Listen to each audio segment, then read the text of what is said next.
Kilala niyo po ba sila Di Masalang?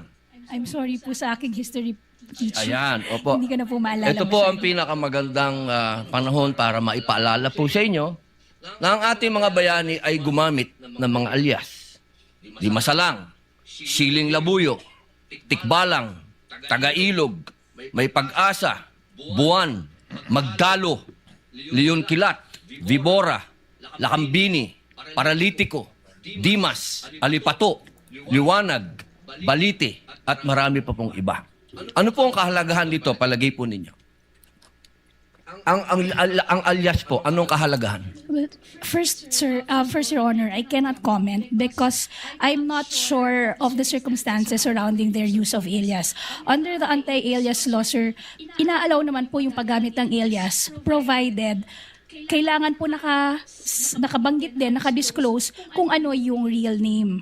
So it's not completely prohibited provided they also provide the real Opo, the real name. So, pakisagot lang muna po yung tanong ko bago po yung explanation po ninyo. Pakisagot lang po kung narinig nyo na po yung mga alias na yan. Ngayon lang po nyo narinig. some of it po, Your Honor, to be candid, some of it I've already heard. Magmula po 1892 hanggang 1896, ginagamit po nila ang mga alias na yan. Nagkaroon lang po ng isang traidor, ang pangalan ay Teodoro Patiño, na nagbulgar sa Katipunan. Alam po ba niyo yun? Yes, Your Honor. But the circumstances then were different because we were Bakit po iba? under... Bakit po iba? Bakit po na iba? May gera po nun, sir, and we were under Wala po ba tayong occupation. gera sa NPA? Ang NPA po, merong mga alias. Meron pong ka-Cobra, ka-Agila, ka-Lawin, ka-Tigre, ka-Kapre, ka-Sirena, ka-Adobo, ka-Sinigang, ka-Pansit, ka-Tinola, ka-Sile, ka-Kamote, ka-Bawang, ka-Maxi, ka-Labuyo. Strictly speaking, Lahat po yan, sir, ginagamit iba po na yung alias.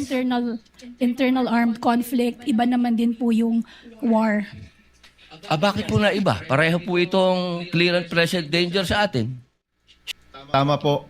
Si Ninoy Aquino po ang kanyang alias ay Marshal Bonifacio para makauwi po siya sa Pilipinas kung nasa Boston siya. Oho. Pero wala naman ho siyang confidential funds na... Wala ho siya sa mga AR na confidential funds. Lilinawin ko lang ho. Okay. Pagdating ho sa prosecution, ang posisyon ng prosecution, yung mga pangalan ay totoong tao, di ba? Correct, no? You have not really mentioned aliases in any of your... Wala. Could you respond quickly?